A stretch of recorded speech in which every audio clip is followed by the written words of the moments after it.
Okay, everybody's good? Recording in progress. All right.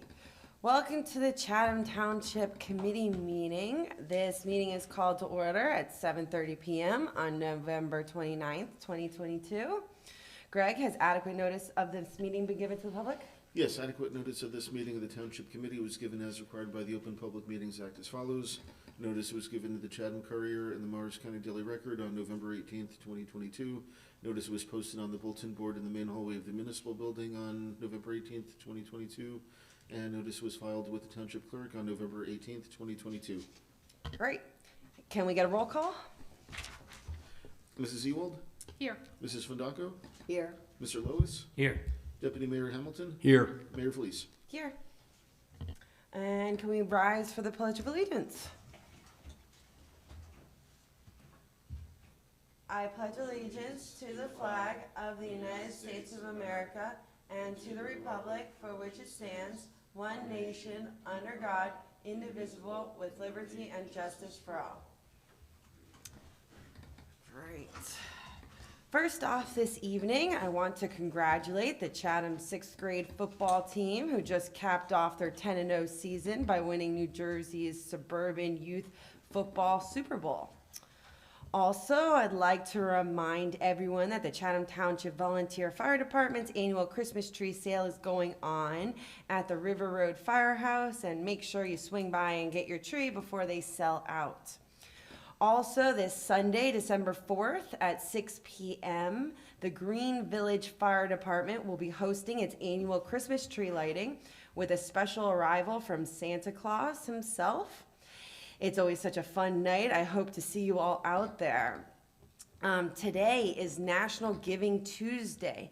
Each year, the Tuesday following Thanksgiving, now known as Giving Tuesday, we make a point to give our time or resources to organizations in need, especially those that help our community.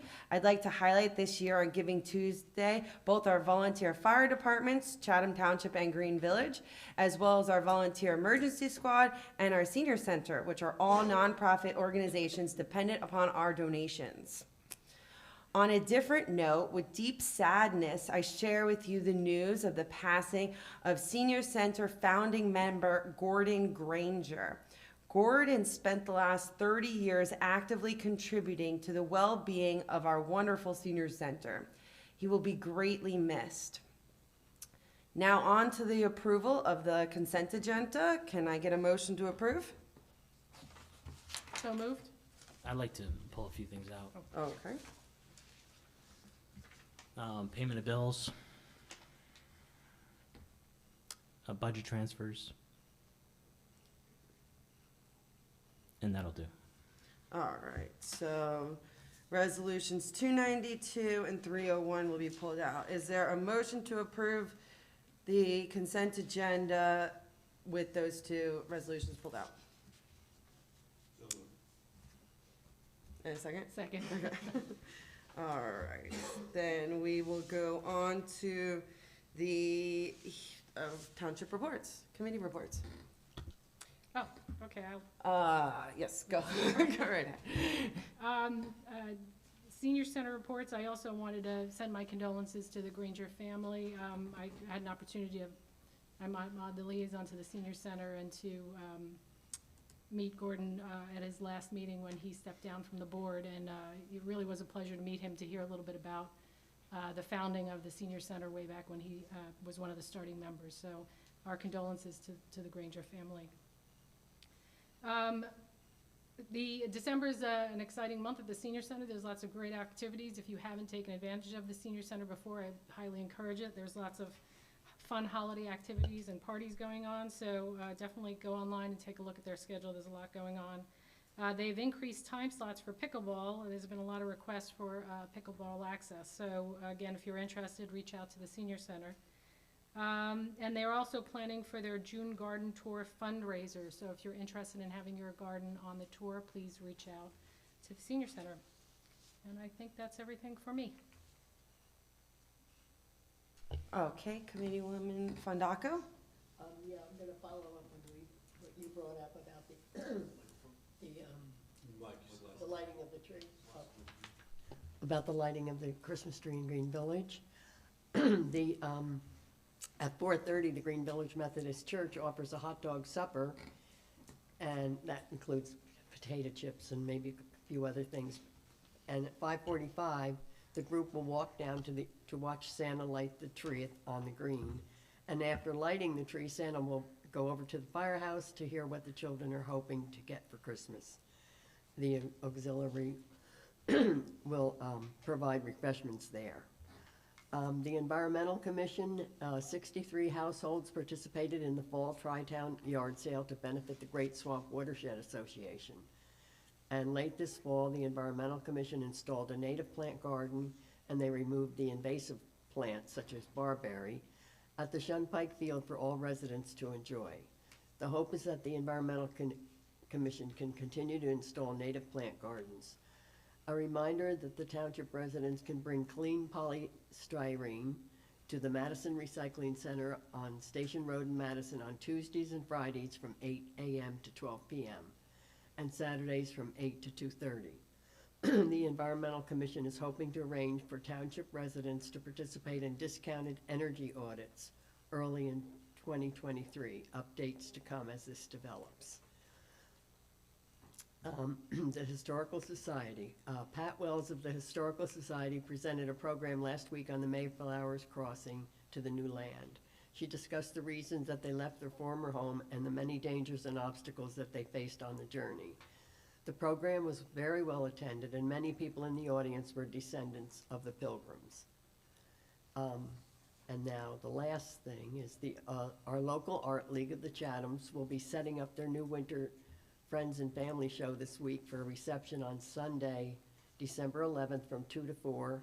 There will be original artwork for sale and also a boutique with various arts and crafts. Refreshments provided by the members.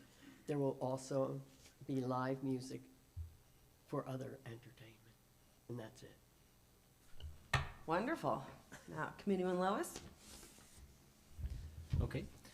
For the utilities liaison role, the Green Village and Gillette line upgrade is finally underway. And so what that means is the outages that we've had in Green Village and also in the Gillette substation that feed the area around Myersville here, those outages should be reduced, and that line is being upgraded.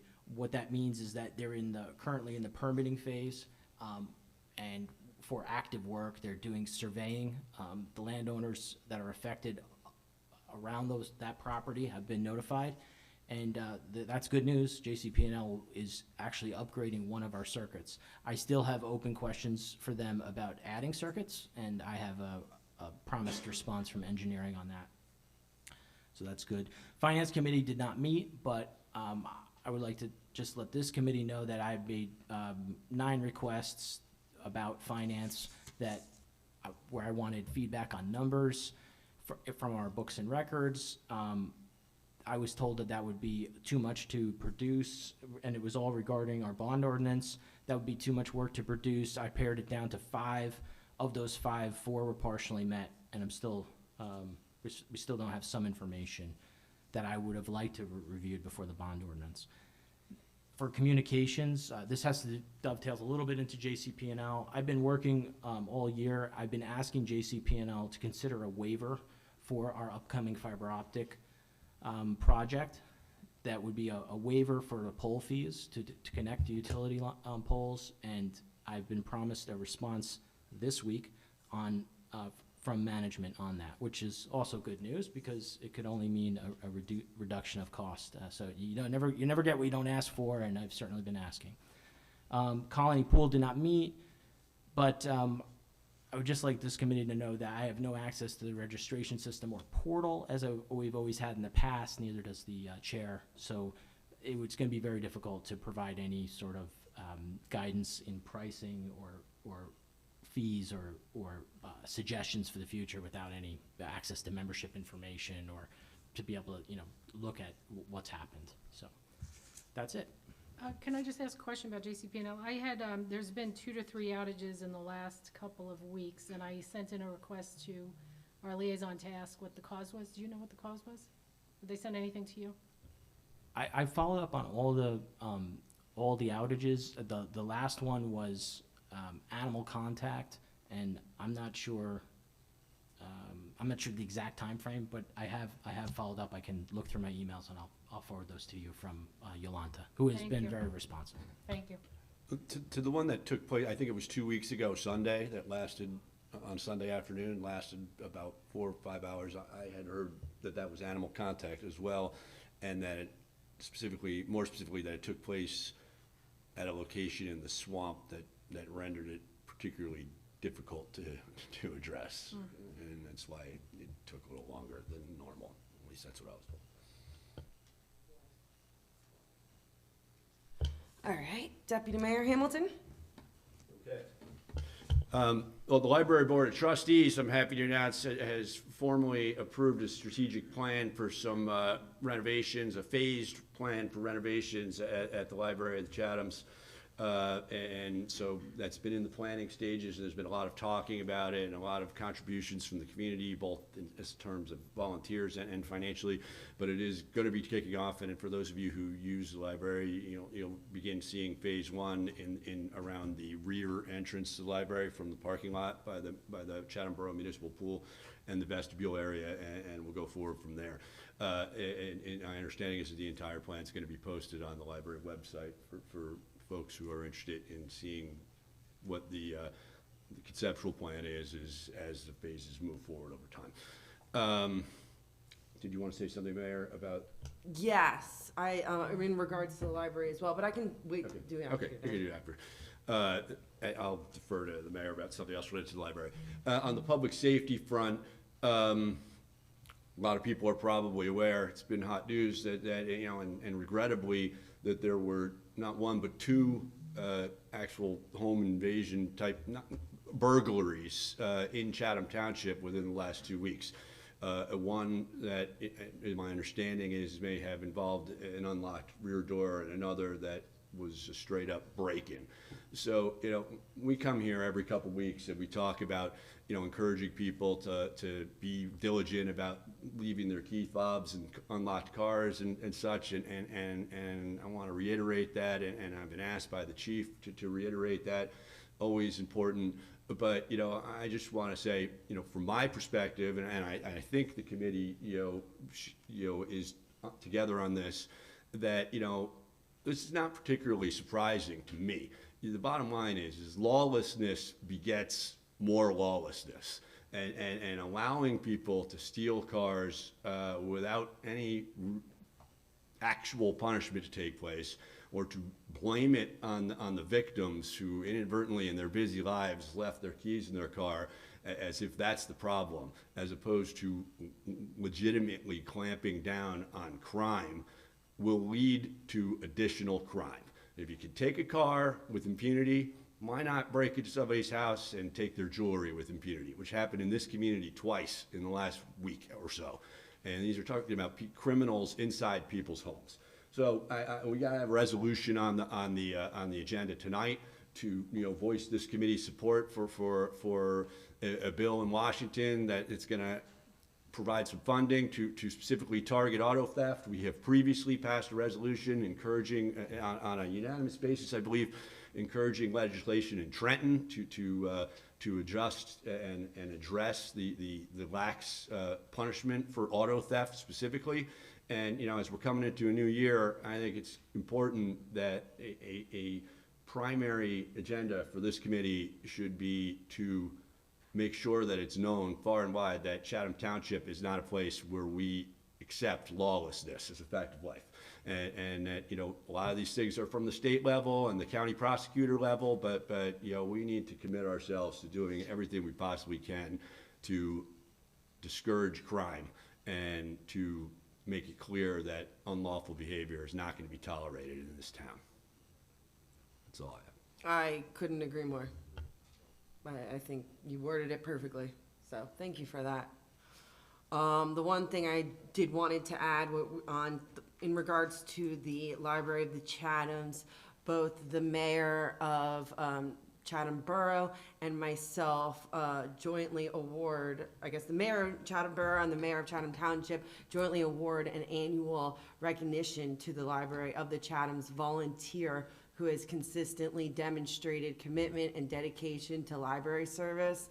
The library service initiatives include the vital role of supporting the efforts of job seekers. The Generation Y Networking Group is a forum dedicated to Generation Y young adults and others interested in job search, networking, and career development. This invaluable initiative was created by and under the leadership coordination of one individual and held at the library since October 2010. The library department heads unanimously agree that the contributions of this individual has had a major impact on library service for many years, and the library Board of Trustees members unanimously concur that this volunteer service has made an impact on members of both communities and greatly enhanced the ability of the library to provide excellent, enriching services to the public. Therefore, the mayors of both Chatham Borough and the Township of Chatham are pleased to name Joseph Finazzo the Mayor's Library Volunteer of the Year Award for the Library of the Chathams. That's all I have. I can move on to the first hearing of citizens. Everybody good with that? All right.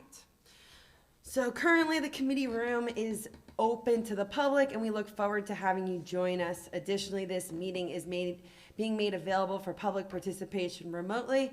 If you're watching via Zoom, you may speak during the public comment section by following the Zoom instructions to raise your hand, whether in person or online. When you're recognized to speak, please say your name, spell your last name, and give your street. As a reminder, all public comments will be limited to 3 minutes. Rather than use any of your time answering questions, we will wait until you are finished speaking before responding. Each member of the public will be limited to 1 comment during the public comment period. Written comments submitted to the Township Clerk before 3 p.m. today will be read during the public comment sections. Written comments are subject to the same guidelines as oral comments. Duplicative written comments may be summarized rather than read in full according to the guidelines issued by the New Jersey Division of Local Government Services. Greg, has there been any written comments? There have not. Okay. Is there any members of the public that want to speak? Okay. Is there anybody on Zoom? We do not have any raised hands. All right. Well, then I will close this public hearing, and move on to the introduction of ordinances. Can I get a motion to introduce ordinance 2022-13, the filming permits? So moved. Is there a second? Second.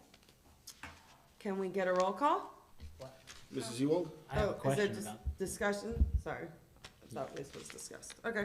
Yep. Is there discussion? yeah, my question about this is that it seemed like the sunset provision hadn't made it into this ordinance, and I was just gonna ask Mr. King if what the reason was for that, or? You know, the reason was that I thought, we captured everything that we wanted, and I think, committee women who all, had wanted, and if you notice, strike this or amend it as follows. Okay, and we've kind of discussed this to death, so I will let it be. But I did notice in looking through the code book at other ordinances and things, we have ordinances that are less applicable than they might be. I'm particularly, we were just discussing the library. There's a long section about library late fees and penalties for those late fees when, in fact, our library has now eliminated late fees. So things do become outdated, and I think sunset provisions are useful, especially for experimental type of ordinances, things that we've never had before. So, but I'll leave it at that. I just had a couple of questions. We had in 2 different places on the first page, we say that the permit application shall be filed at 14 days. But then we say it's 30 days. 14 days would be a expedition fee. So is that, wouldn't you normally have that the time to file is 30 days in advance and then you go into expediting fees? I think we changed from the 30 to the 14 because there was a concern about, the amount of time that someone has to do it so far in advance. So I thought there was a comment about that. Where does it say 30? So it's two different things. So on page 3, under fees, it says expedited processing fees. Any application filed less than 30 days prior to production or requires processing in 14 days, which I think this is appropriate. I think it's reasonable to have a 30-day. I think when we talked about 14 days, that was if the block party thing was moving forward. Would you want to keep it on page 1, from the 14 to strike it to the 30? Keep it I would suggest keeping it at 30 and then having the, if they want 14 days, then there's expedited Okay. fee. Okay, so that's just changing section 2. to A from from 14 to 14. 30 days. Okay. And we have fees may be waived, sorry, this is going back to the 3rd page again. 5D, fees may be waived for feature films with a total budget of up to or less than blah, blah, blah. I would say or other nonprofits, because we waive fees for Chatham Township nonprofits. And now we're waiving fees for feature films under 100,000. It seems reasonable that at that point, we also waive for other nonprofits less than 100,000, where the budget is less than 100,000. Yeah, so I think that any feature film or Episodic, would be, I think that You think it encompasses would automatically Yeah, it's all capture it? entities. Yes. Okay. Okay, I thought the language was pretty specific, but I'll buy. As long as the intent is to, for other nonprofits to include them in there, that's fine. But that section, if there was a nonprofit and it was 110,000, they would have to pay the fee. So they're not exempt, they're just exempt as any commercial film company or, person Yeah. would be. Okay. I'm actually looking at now, I have a question about the word may in section 5C and D. Mhm. It says fees may be waived. Does that mean that there's some sort of extra hurdle that, like, for example, say, fees may be waived for students enrolled in does that mean that the student would have to go take some sort of affirmative step through the clerk's office or something to file for a fee waiver or something, or the, fee shall be waived? The students would have to do that. They would have to get backup from the institution, and the nonprofit would have to show their, corporate filing they indeed are a nonprofit.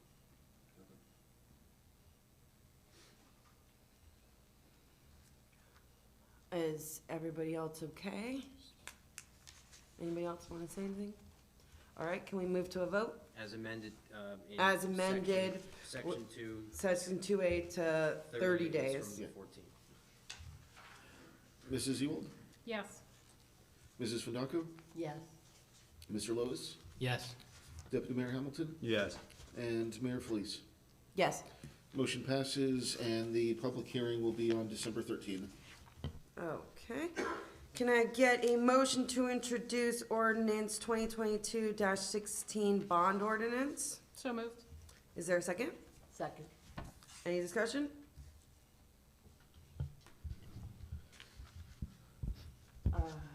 Yeah. Okay, speak. Well, I think for the public's benefit, one thing I'd like to do is just clarify that although the name of this is bond ordinance, my understanding is that the concept here is not to issue a bond, so to speak, but rather a bond anticipation note or a ban. That's my understanding. And my concern here is with the down payment amount that we're putting down on this bond ordinance. We of course need to move to this bond ordinance through, and which is actually a bond anticipation note. My issue is that, in the past, we ballooned up 33% in debt up by issuing ban after ban after ban, bond anticipation notes. And by doing that, they're fairly easy for a municipality like ours to issue. And they also come at a fairly low interest rate, but the municipality does not have to pay back the principal. And as a result, that is what we saw happening over a long period of time. And our debt continued to grow and grow. The bond that we issued, the bond restructuring that we did last year, and the the result debt that we issued created a situation where we went from 18.8 million in debt to roughly 18.1 million in debt, with a projection for 2023 to be at 17.2 million from our municipal advisor. That would be our financial advisor to the municipality. So by issuing $2 million in this ban with a small down payment of, in this case, it's going to be of 5% is what's proposed. By doing that, we're going to swell back up to above the 18.8 million that we had previously, and it's unnecessary in my review, although I haven't been provided the 9 items I requested and only a partial on the 5, but of those things I was able to look through, we have capital ordinances which can be applied to down payment to more judiciously and appropriately make a larger down payment. And I think that we could structure this more like a $1 million bond ordinance. And I think that it's very reasonable to do that. One thing that will be said about that, and I'm sorry to prattle on here, but one thing will be said about that, and I've noted in the past that once, according to Robert's rules, once I give up my moment, then I can't continue speaking. So I will say this, the capital ordinance of past committees cannot bind the committee's decisions of the future. What that means is if we have savings in previous capital ordinances, debt was issued, not all of it was used, the cash still lays on the books of this township. There's money sitting on the books of this township that can be reappropriated and used. There's also money in the developer's trust that can be used. The advantage of this is not only just simply reducing debt, reducing long-term costs, but the other advantage is, of course, reducing the cost of issuance of the bans. So the bans themselves are issued through a bond council. Bond council is paid, in my understanding, in a fee structure based on number of words in the ordinance that they write, but also based on how much debt is issued. So if less debt is issued, the fees are lower. So origination costs are lower. So in many ways, it's beneficial to have a larger down payment. This money has been sitting, in some cases, on the books of this township for 6 years. And I don't think that any residents of this township thought, when we were issuing debt to achieve capital projects, I don't think any resident thought that those capital projects that the money would not be put to use for the capital projects, or that it should sit in cash accruing, practically speaking, no interest at all to benefit this township, or the residents. So I think it's incumbent on us as on this committee to repurpose those funds to make payments for things that are necessary. And this is a great use of that, and it's a way of reducing debt, reducing future costs, and it's very appropriate. And I think the idea, to me, that the bond ordinance would be introduced before we even have the chance to fully review all of the financials, of the inputs that you would want to have, or even have a meeting of the finance committee, goes to a very poor process. And I don't think that we should make that a process that we accept as a committee. Okay. Yeah, just to clarify for the residents, it's my understanding, Mr. Shaddy, from your responses to the Finance Committee emails, that you are reviewing capital accounts and there is an intent to have a larger down payment. Is that a correct understanding? That's correct, Committee Woman. We actually, the CFO and I did review all the capital accounts.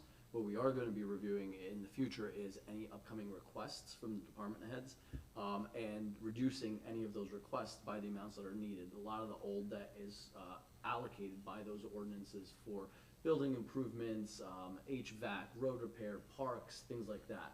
So it would still require a bond ordinance in order to cancel those and reappropriate it in some other way. There is at least 2 areas that we, the CFO and I, found about $310,000 that our intent is in January to cancel those from what they were previously for, which is affordable housing related items, and then use that money to finance this 1.9 million. So essentially this ordinance is just an authorization to finance up to that amount. How we finance it is to be determined later, once we've cleared estoppel. So initially, we're gonna be putting $100,000 cash that we are able to from our Affordable Housing Trust Fund. The extra $310K that was previously earmarked for other affordable housing projects will then also go towards this purpose, thereby again reducing that 1.9 even further. And then how we finance that will be decided later. So our intent is to reduce how much debt we have to actually encumber through this process. But right now, this is an ordinance to get that ball rolling in order to meet our obligation under a developer's agreement to loan $2 million for the construction of 522 Southern. Yeah, and just so residents also understand, what is the risk if the bond ordinance is not passed? We would be in default of our developer's agreement. So potentially litigation either from the developer and or fair share housing. Okay. In addition to, if the developer does not get this in the timely fashion, then they also risk losing tax credits, which are needed to, see our development to completion. Yeah, I mean, that provided significant financing for this project. Correct. So that the township residents don't have to bear those costs. Correct. Okay, thank you. Anybody else have any? If this was the intention, then why does the bond ordinance have a 5% down payment and not a larger percentage? Especially if it's definitively known these certain amounts. But you're saying 310,000 is available. We also know there's a $346,000 is available in addition to that from the bond premium, which was issued this year. There are other monies available that should be an option for this committee to take.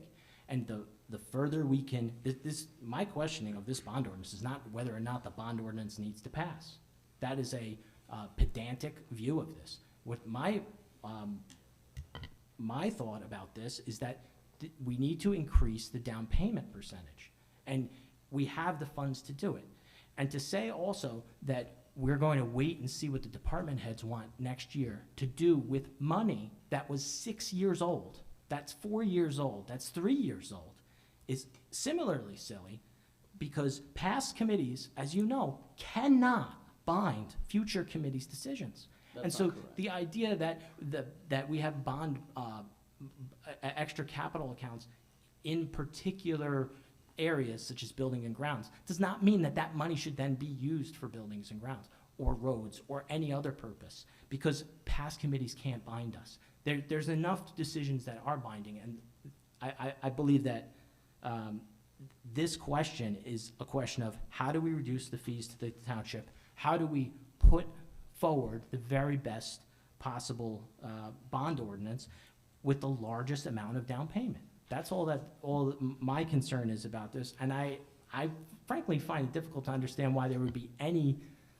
dissent about that. Mayor, I don't think there's been any dissent. A lot of these points were discussed in workshop. We're rehashing the same points. I did provide Mr. Lois and Committeewoman Ewald with the information requested for this.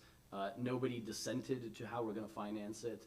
And I think there's some misunderstanding on how bonding and budgeting and financing works, but Let's discuss that then. What is the misunderstanding, Mr. Shoddy? Well, This is Mr. out Lois, of order. Committeeman This Lois, is out you of did order. say. Let him I speak. mean, you did say that discussing that is, in the context of this bond ordinance, is pedantic, and you don't disagree with the bond ordinance.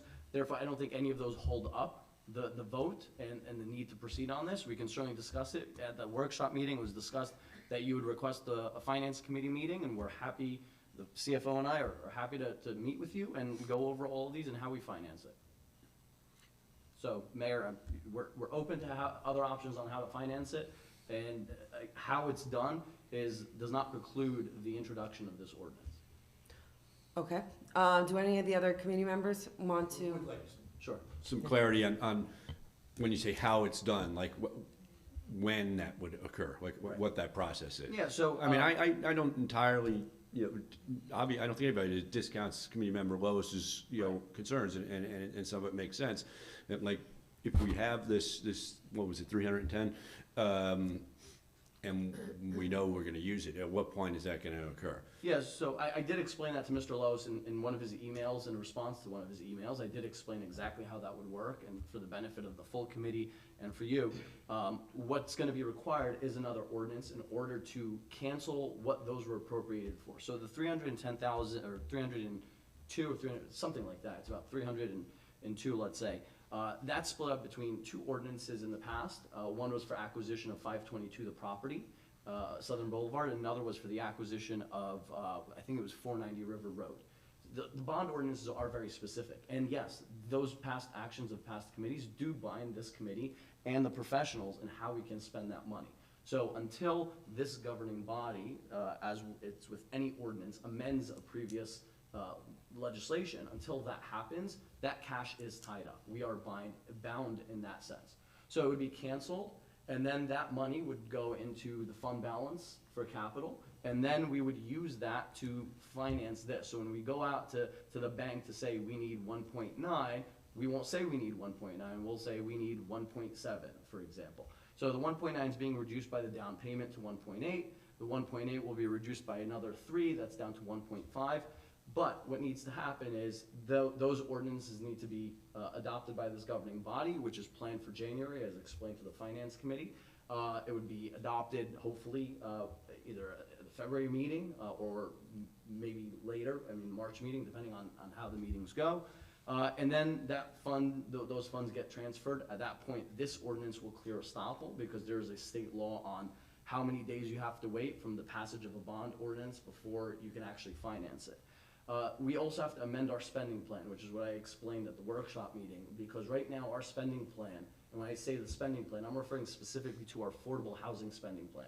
That is a document that spells out for the life of our settlement with fair share housing for 4 years, 5 years, exactly how monies will be spent and for what purpose.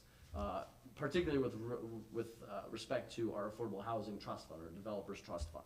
So when that was adopted in 2020, it did not envision the developers agreement with the Walters Group for 522. It did not envision the extra $1.1 million ordinance that was spent and used to acquire the property. And it did not account for the $2 million loan that we have to provide to the Walters Group for the development of that property. So all of those include the revenue side of things, whether it's that 310, this $2 million loan, all these things, that revenue was not accounted for, as well as the revenues that we've been pulling in from developer fees. They've not been meeting the projections of that original spending plan. So all of those have to be amended. The CFO and I have already talked to our affordable housing attorney and our planner in terms of getting that amended. That will account for the 310, that will account for the $100,000 down payment, and that will account for this this loan as well. And then we'll be able to finance it. So we're hoping all of this happens in time for the loan issuance of March or April with the developer. So It's a really long answer. You could have just said in January. But there's a lot of things, and I'm Yeah. sorry, I said ordinance to cancel, it's a resolution to cancel, so we'll be able to do that. the bottom line is that we need to get this in place. And I think if there's money that's found to I don't think anybody As long is as it's- disputing that. Yeah, I think I- we I all think understand that. Yeah.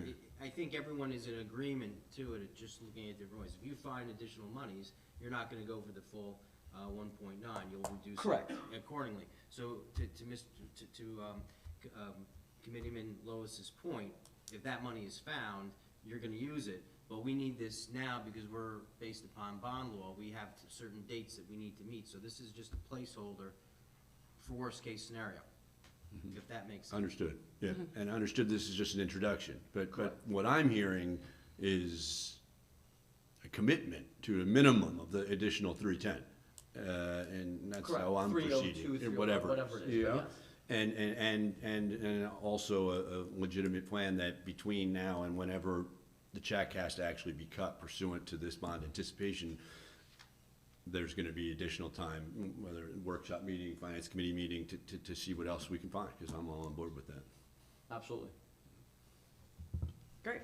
So then why don't we just put in a 20% down payment? Everything in this ordinance is an at a minimum or an authorization. So right now, we have $100,000 in our affordable housing trust fund, our developers fee trust fund, that we can make that cash. Until those ordinances are canceled and our spending plan is amended and those funds roll over, we can't commit to that down payment in this ordinance. Okay. We can with capital surplus, we have Committee members, 346,000. Do you have anything you wanna share, or any questions or anything? No, I'm just listening. Okay. Greg, can we go to a roll call? Mrs. Ewald, Yes. Mrs. Finacco, Yes. Mr. Lois, No. Deputy Mayor Hamilton, Yes. and Mayor Felice. Yes. Motion passes. Public hearing on December 13. Okay, moving on to, yes, ordinance. Okay, the public hearing and final adoption of ordinance 2022-14, the sewer connection inspection fees. So we're opening the meeting for the public? Yeah, we should do the public hearing first. Okay, sorry. Then let's go ahead, open the public hearing, sorry. In regards to this ordinance, sewer connection inspection fees. Is there anybody that wants to speak? Is there anybody on Zoom? We do not have any raised hands.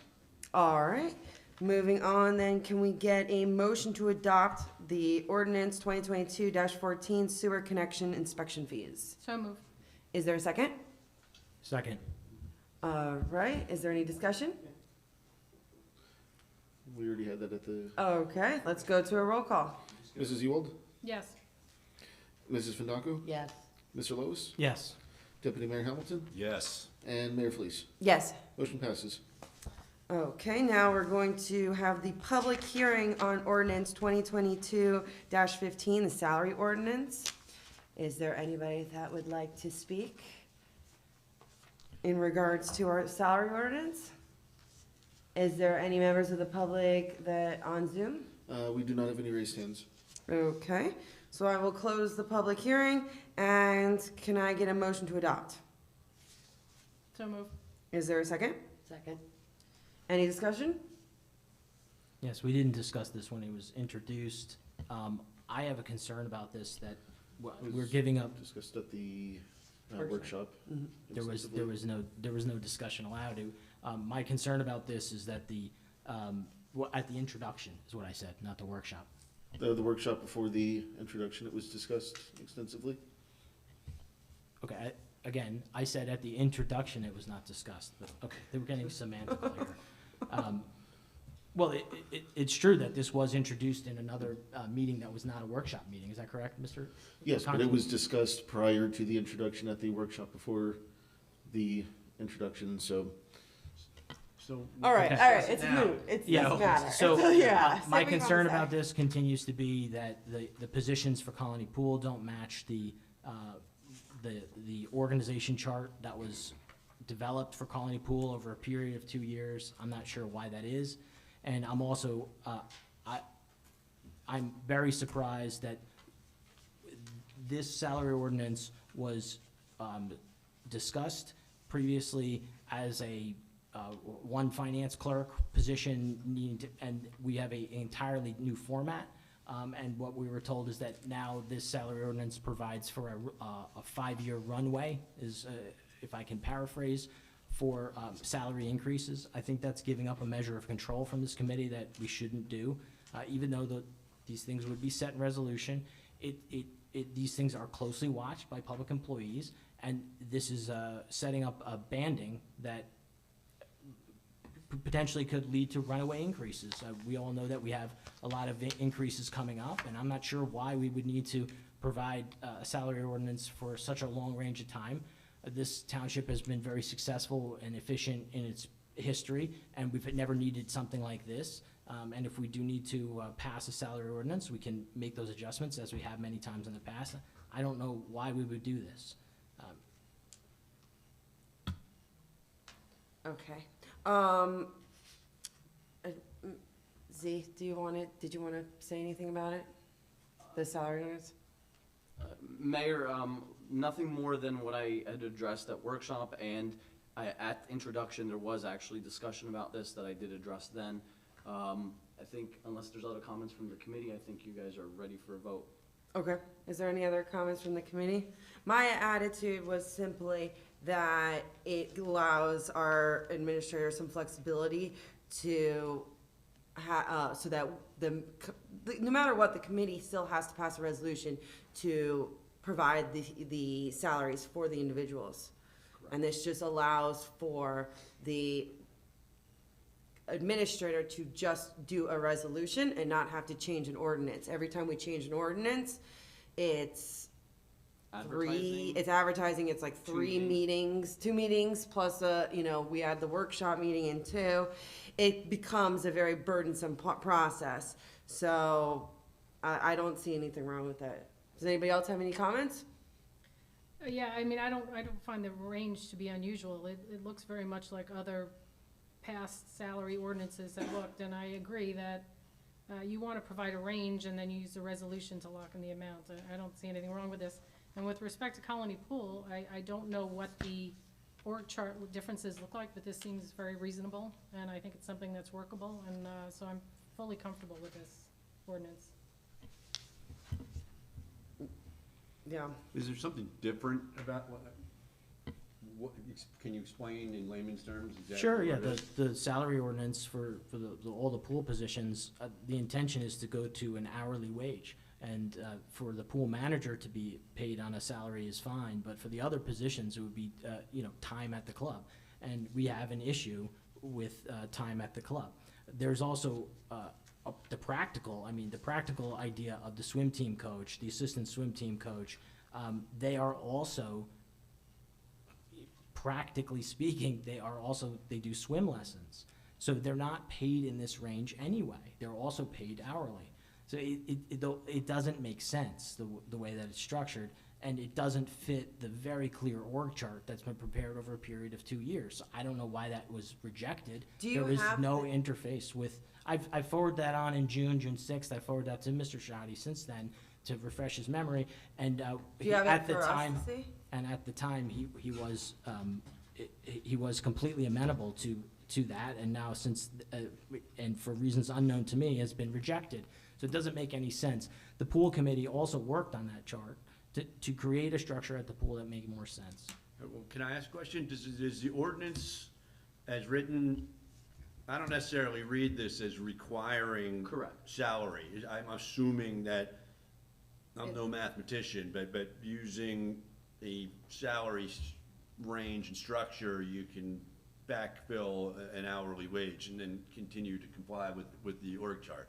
Is that the intention? Not quite, Camille, but you are correct in that, and I had explained this at the workshop meeting and at introduction. This ordinance does not preclude us from hiring other positions that are not on here in a different fashion. This simply, there's a number of positions in here that don't need to be filled. This does not obligate us to fill them. It does not obligate us to fill them within these. This simply gives us options. Historically, these were positions that did exist.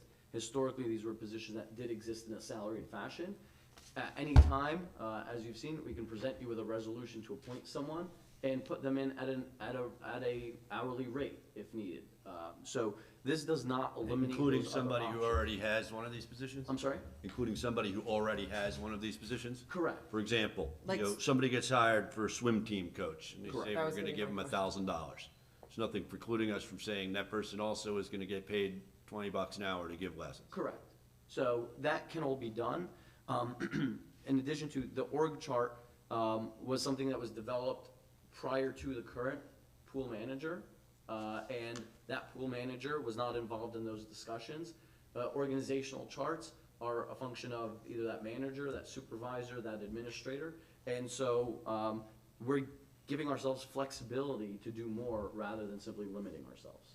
Interesting enough. But my question, Marco, isn't actually about Colony, although thanks for the answer. But what about this ordinance in total as opposed to the specifics of Colony is different than what this committee has done in the past? Well, the entire format of it is different, so there wasn't a minimum maximum range. I can't remember all of it, but the actual layout of it, if you look at the columns and the way it was set up, it's set up entirely differently. Mr. Chadi went over that in the past. My surprise I always was remember that being a minimum and maximum. I don't remember if they're not. there has to be a minimum and maximum by Right. ordinance, but it wasn't for all of these positions, and it wasn't, for instance, the pool manager position was fixed. I know that, because it was fixed, there was one salary. The issue also is not that swim team coach has to be between $1,000 and $5,000. That's not the issue. The issue is that the swim team coach has to do No, the the swim whole lessons. point is that it doesn't have to. It allows the option. The way that Colony Pool runs, they have to do that. Otherwise, we don't know how to run the program otherwise. And that's been discussed ad nauseum for over a period of 2 or 3 years. It was to my surprise also, but looking at that very closely in the operations, that has to be the way it's run because of the guard rotation and whatnot else. It's sort of getting down into the weeds of this thing, but this doesn't make sense in terms of that.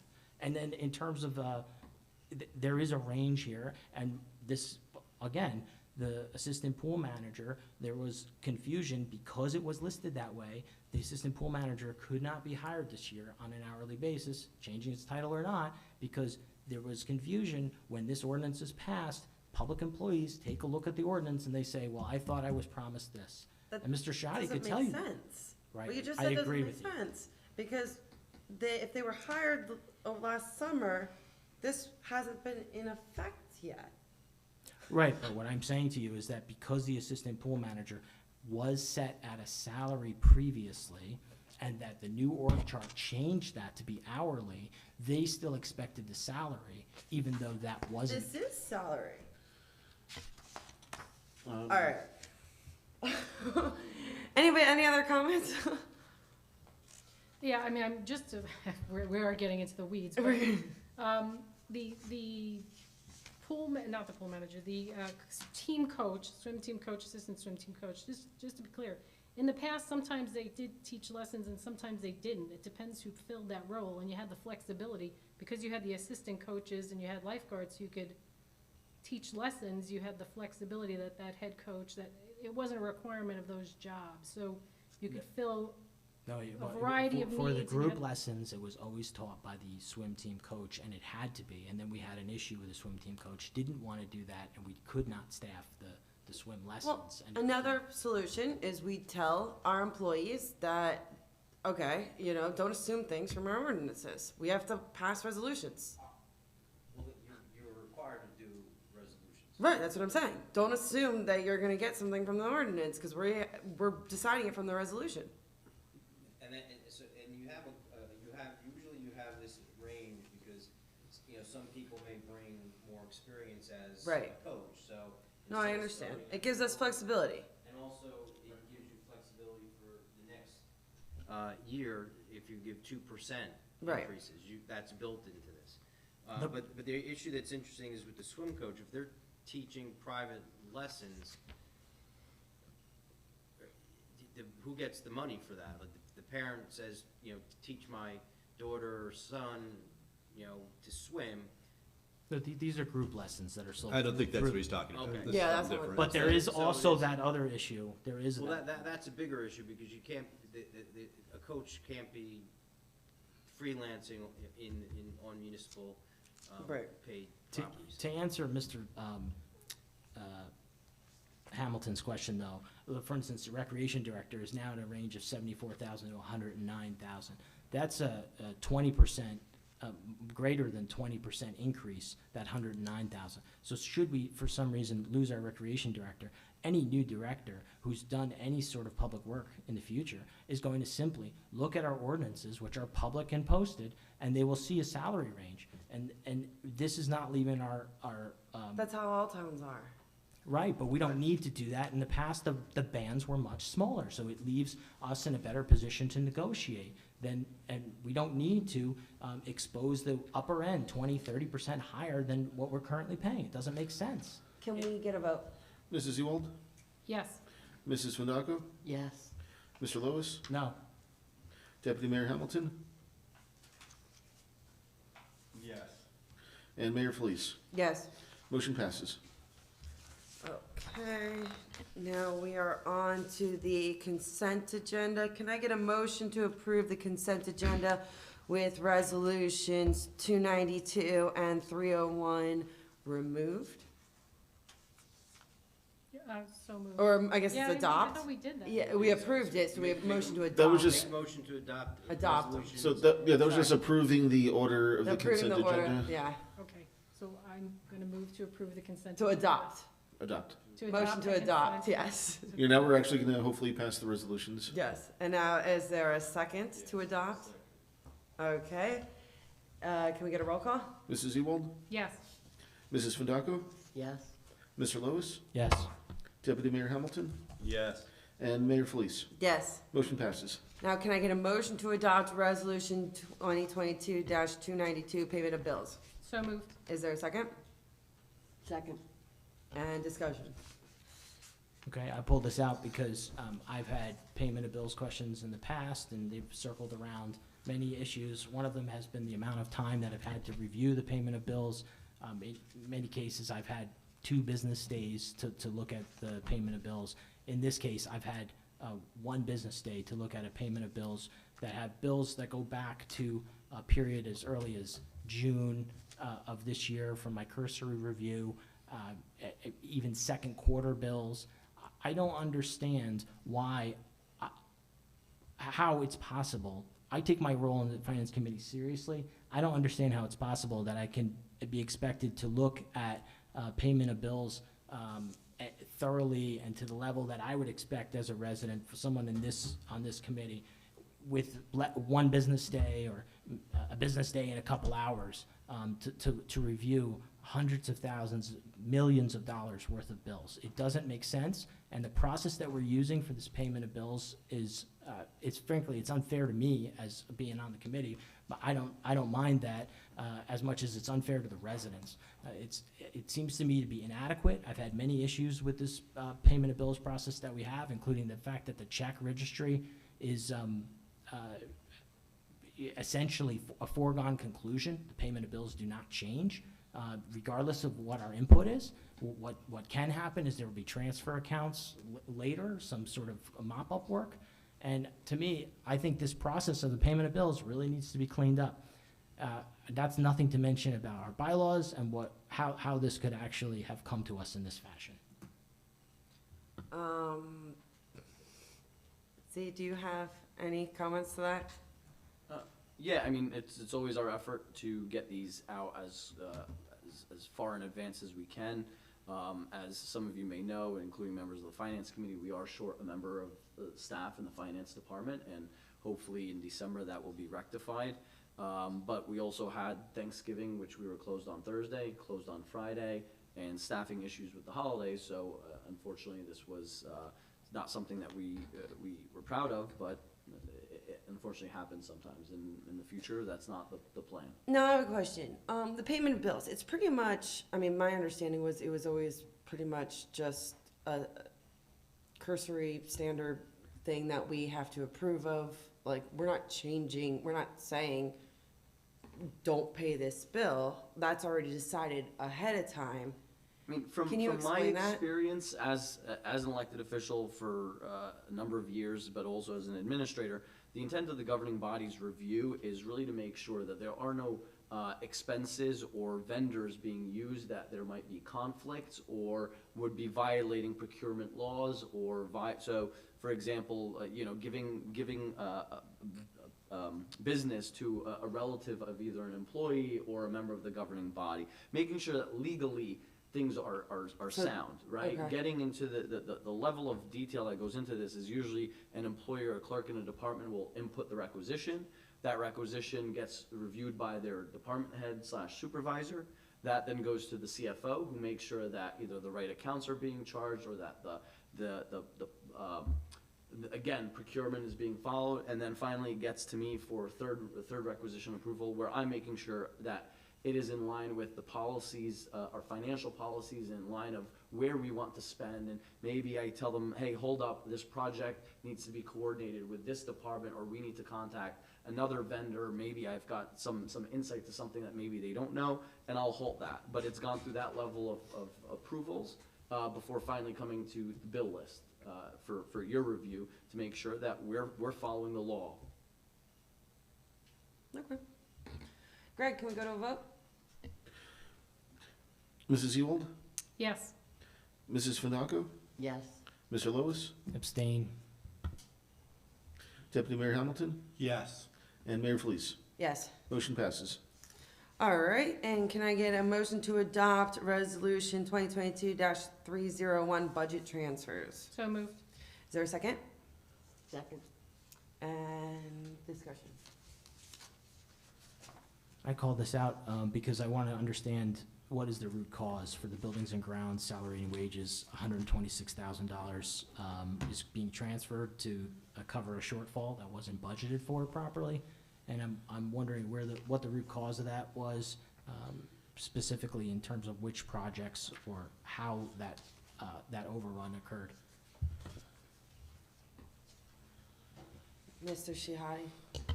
Yeah, so after reviewing the budget and these transfers with the CFO, it came to light that the reason the line item for those salaries and wages in our operating budget was short was because during the development of the budget, the finance committee, individuals, it was decided that a larger portion of those salaries and wages should be allocated to the pool and open space. Unfortunately, that has to be documented by hours worked actually there. So the projections that more work would be done and allocated to those budgets did not materialize, and therefore we could not charge those salaries and wages to open space and pool as was envisioned when it was adopted. Therefore, it has to be charged against the operating budget, and so we have to put that money back into that operating budget line. Okay. it And was why is the money not being transferred from open space? Because if it wasn't allocated, if it wasn't actually charged against open space, which is where, you have to document and actually log those hours as being valid expenses under open space. You can't just use that money and move it. Have some things been allocated to open space that were? Yeah, things that could be allocated to open space were, but when the budget was formulated, it was projected that more expenses would come out of that open space budget based on either past work or what was expected. That did not materialize, and so it had to come out of the operating budget. Legally, we can't just take it if it's not backed up by valid work in that area. So I wasn't involved in that budgeting. I don't know why that was done, but it was done, and so now we have to put money back into the operating budget for that line to pay salaries and wages in accordance with the law. Okay, can we get a roll call? Oh, yeah, I got a question. Oh, yeah. Sure. I think I know the answer to this question, but just want to clarify it. Was money placed into open space for the specific purpose of planning to cover these wages that were then later going to be allocated to open space? Or was the plan to pay for these, salaries and wages using some open space money that was already there? The latter. So you don't put you wouldn't necessarily put money in open space, right? You're getting money there from, the open space tax and Yeah, I get it, some yeah. other revenues. And so, That's what I thought, yeah. If you want me to go on more, I can. No, I know, yeah, I was just saying, it's my understanding that it wasn't, when the suggestion was mentioned, why don't we move it out of open space? And the money was already in open space, it has to be used for open space. Correct. And if the work wasn't performed for open space, you can't move it out. to Correct. cover that Correct. work. Okay, can we go to roll call? Mrs. Ewald, Yes. Mrs. Finaco, Yes. Mr. Lois, Yes. Deputy Mayor Hamilton, Yes. and Mayor Yes. Felice. Okay, thank you. Motion passes. Okay, and we're moving on to Resolution 2022-304, supporting anti-car theft legislation. We had discussed this previously, essentially, ad nauseum, but is there a motion to adopt? So moved. And the second? Second. Any discussion? Yeah, Said my piece in the reports, needs to be a priority of this committee. The problem is that this piece of legislation, this isn't a piece of legislation. What we're doing is supporting someone else's theoretical piece of legislation that may pass. And the issue with this is that we're supporting something that really doesn't get to the root cause. What this does is, it asks the federal government to fund local government with additional money, where they're gonna get it from taxing and spending, right? And what we're doing is, we're asking them to fix a problem that's been caused by catch and release laws. We're asking them to fix it with money to the police and to our municipality, to public safety concerns. Now, I am fully support public safety and money, but to message to the public that we've done something here, with this, with supporting a resolution, this is doing is, it's telling people that we can solve a problem that was No, caused by it's not. catch and release. It's not saying that at all, okay? I agree with you, Mark. This legislation or, you know, resolution in support of anticipated proposed legislation, I think we're on, this is a tempest in a teapot. I agree with you. This is not gonna do anything to stop, you know, the real root of the problem that's spreading into this community and other local communities. It's not, and that's not what I'm implying. I don't think that's what anybody's implying. But just because it's not gonna cure the problem or stamp it out overnight or resolve the issues about catch and release and bail reform and everything else, doesn't mean that we shouldn't support an opportunity. The federal government is gonna tax and spend, and we're not gonna stop them. So I'll be damned if I don't support something that, if they're gonna tax me and spend my money anyway, I'd like some of it to be going to the Chatham Township Police Department. And that's my support for this resolution, is just reiterating that we're exploring every opportunity as a committee that we can to address these issues. But clearly, And the I agree with. problem is in Trenton. I agree with you, but And worse. I've suggested an ordinance that, just today, I sent an ordinance in that's been passed in Marlboro, that's been passed essentially in Homedale, that, increases the fines for trespassing, and trespassing with the intent to steal. I read And- it at 5 o'clock it was this just evening. today. It was Yeah. great. Yeah, I- but, I- and I this, liked it. I thought and it and was this, great. but this item was just All right. added All yesterday. right, everybody calm down. I thought it was great. First of all, we had discussed this previously, but I read it. I thought it was a very good thing to add, and it will be added to our next workshop It's not on the meeting. agenda, but It's yes. not on tonight's agenda, but it will be added to the next workshop meeting, so we can discuss and iron out if we want to edit as needed. But, Thank you for that, by the way. Stay tuned. and I Yes, appreciate yes. that initiative, because we are trying to do literally everything we possibly can to stop car thefts. And I wanted to reiterate what Deputy Mayor Hamilton said, and if the federal government's giving out money to stop car thefts, like, we should be getting it, because we have an issue, we have a problem here. And yes, this is not gonna solve it, it's not. What's gonna solve it? This resolution doesn't even request that money, though. It's not It like it's supports- passed and then It says, oh, supports like, give the us some. passing Doesn't say that. of, It supports of- the passing of of- funding for this project, and then we can make an Then we can make an application, which argument. I think we would have a very, very sound application for. But, this is fighting for the purposes of fighting. And I Yeah. apologize with not reviewing the ordinance. Usually what I will do is I will send that to both the county prosecutor and the attorney general, make sure they have no issues or problems with it. It looks fine, but that's the process I go through, so I do apologize that I didn't get that out, and it's No gonna take. apology needed, Mr. King. no, it was sent today. I look forward to But I- discussing it at the next meeting. At the next workshop meeting, I fully anticipate it being on the agenda for we all to discuss and to have our say on it, because I definitely do think it would be valuable. Yeah, I definitely did not receive whatever it is you're talking It about. was, Committeeman Lois emailed it to me and Mr. King, this afternoon. It's just too late. And I had enough time to briefly read it over, but not enough time to really go into the weeds on it or anything. Yeah, I mean,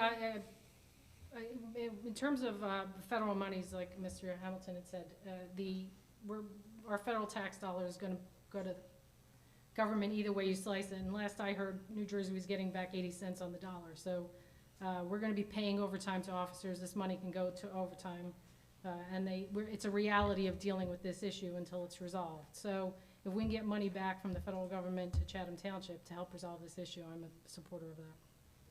The only thing I'll add is that for residents to know that this is on the non-consent agenda because it was added only yesterday. So to add something that I sent in this morning shouldn't be an issue. Well, It's apples and oranges. difference between a resolution Yeah. and a proposed ordinance. I- And this is a resolution that we had discussed previously. Right. The new ordinance has never been discussed. Nobody has read it other than me. And that's not fair, and it would be against our bylaws, and it's just, that's not right to do to the rest of the committee. Well, the Well, payment of can we go- bills, the can we payment go- of bills is against our bylaws and many we of the know things it's I've not. discussed. God. Reviews that? Can we please get a roll call? Yes, we vote can. on this? Mrs. Ewald, Yes. Mrs. Fundaco, Yes. Mr. Lewis, Yes. Deputy Mayor Hamilton, Yes, sir. and Mayor Fleece. Yes. Motion passes. Now, can we open the final public hearing of citizens this evening? Does anybody want to speak? Is there anybody on Zoom? No hands raised. All right, we will close the public hearing of citizens, and can I get a motion to adjourn? So moved. Second. All in favor? Aye. Aye. All right, have a good evening. Thank you, everybody.